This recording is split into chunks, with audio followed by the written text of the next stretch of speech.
there have been lots of things that have influenced me in doing what I do now. But one of those greatest influences has to be the Rocky series. The Rocky series are some of the best movies ever made, and the first one would probably be in my top 5 favorite films of all time. Rocky is a story about a man down on his luck, given an opportunity to rise to the top, and against all odds, he does so. It's an inspirational story, something that we can all relate to, all want to aspire to, and something that can uplift us all. A simple story that Rocky perfected. So I think it was about time that I paid tribute to the story that inspired me to start making movies, inspired me to start doing what I'm doing, and take a look back on the Rocky series. I hope you guys will join me, and I hope you guys will enjoy this Rocky retrospective. Now, let's start this retrospective at the beginning. Let's start with the first Rocky. And what can I say about this movie? I mean, I'm pretty sure everybody's already seen it and already loves it. And if you don't love it, then you're probably a bitter, soulless human being. And if you haven't seen it, then what the hell are you doing watching this retrospective? Go out, watch the movie, then come back and watch this. So, as this story kind of unfolds, we're introduced to Rocky, who is a part-time boxer at a club, and he gets his face kicked in for pennies, as well as he helps a loan shark go around and collect money from people who, of course, all this loan shark money is kind of like a hired thug. And it kind of starts off as introducing Rocky as not exactly the most likable guy.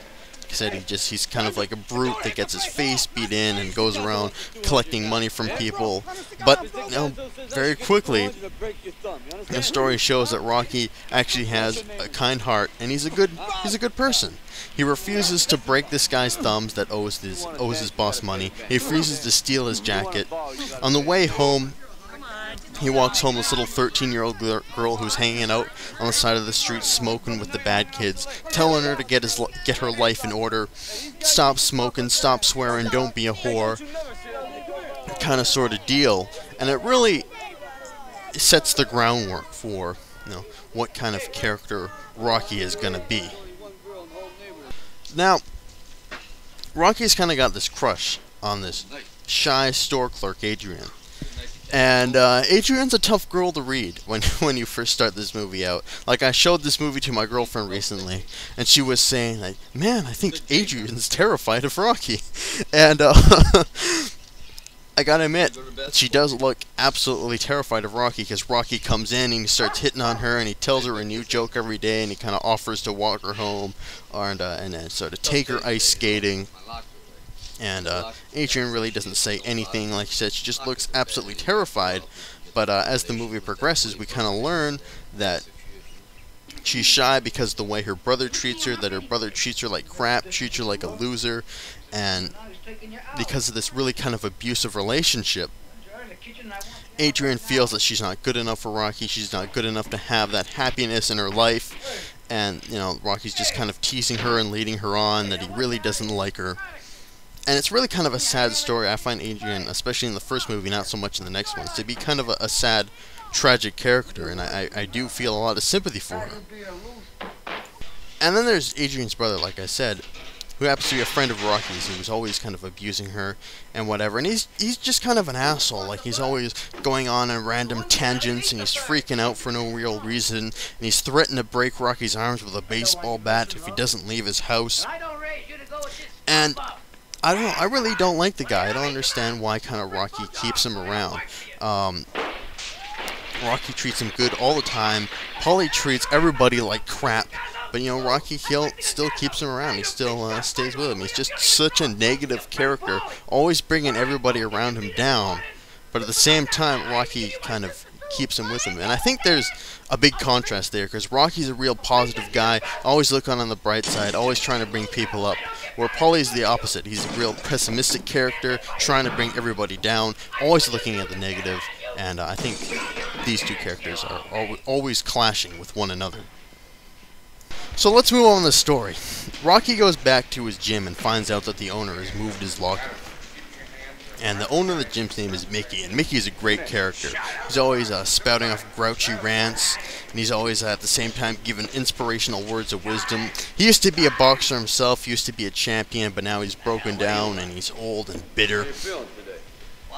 And at this point, Rocky and Mick apparently don't really get along. Like I said, Mick moved Rocky's locker to somewhere else because Rocky is working with this loan shark. And Mick tells him that he's wasting his time with this two-bit loan shark, that he's breaking people's legs, and it's not a living, it's not a respectable living, and he doesn't want anything to do with him anymore, and so on and so forth. And at this point we can see that things are just really going bad for Rocky. He's lower class citizen, the owner of the gym hates him, he's got to get by somehow, and you eventually just keep building sympathy for this character. Until eventually, we get introduced to Apollo Creed, who's the current heavyweight champion of the world.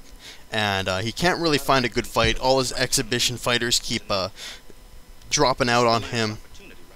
So, Apollo, being this, he's this really patriotic American, and America is the land of opportunity, so he creates a scenario where he's going to give an underdog boxer a shot at the heavyweight title.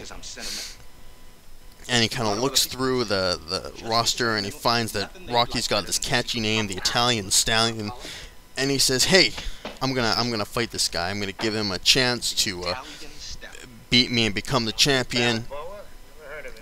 I'm being a real patriotic American here. This is a land of opportunity. Let's give Rocky a chance at the title." And that's where the story kind of kicks in.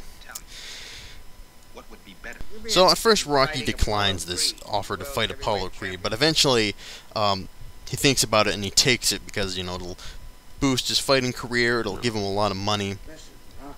But Rocky's scared. Rocky's scared shitless to fight the champion of the world, and I guess who wouldn't be? Well, it's just that you see, and it messes him up. Eventually, Mickey comes by and he says to Rocky that he wants to train him. He wants to train him so he can fight the champion. And Rocky gives this great dramatic monologue about how Mickey's only just trying to capitalize on this because now he's got a chance at the title. That if this didn't happen, that he wouldn't have ever come by here. Just really trying to. It feels like he's using him. And it's a great speech, but eventually Rocky takes Mickey up as his trainer. And then we get to sort of the classic Rocky moment, which is the training montage. We get to watch him train for the fight. And then finally, we get to see Apollo Creed and Rocky go at it. And it's a great fight. I mean, the build up to it makes this fight so important. Like I guess if you were just kind of watch the fight itself, you'd think it was kind of lame and poorly choreographed. But eventually, because there's so much build up and you feel so attached to these characters, like you're rooting for Rocky, you want him to win, you want him to kick ass and do well. And that's the major strength about this movie, is it really gets you attached to the character, really gets you feeling passionately about what's going on and why everything's important. But anyway, the fight itself is kind of a little cheesy and choreographed, but still, there's so much weight to this and you feel so much about the characters. It's still an exhilarating thing to watch. And Rocky goes the whole 15 yards with Apollo, and unfortunately Apollo wins by split decision, and that's where the movie ends. Now, before I end this part of the retrospective, I'd just like to talk about the statement that I made at the beginning, where I said that the movie kind of mirrors the story of the boxer Rocky.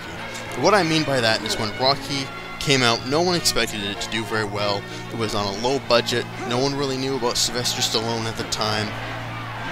No one expected it to really perform well. But when it came out, it literally rocked the world. It blew everybody's socks off. I mean, it won Best Picture, Best Editing, Best Director, I believe, as well, of the year. And ended up being one of the greatest movies of all time. And this is one of the reasons why Rocky is so inspirational to me, because it kind of proves that you don't need a lot of budget. and you don't need a big star to make your movie successful. You just need the heart. You just need to have the passion, and maybe your movie can really go the distance. So anyway, I hope you guys enjoyed this first part of the retrospective. I hope you'll come back for Rocky when we're going to talk about Rocky 2, and it's going to be Joseph, he's one of Stalin. Signing off for now, and I'll see you guys later. You're gonna eat lightning, and you're gonna crap thunder.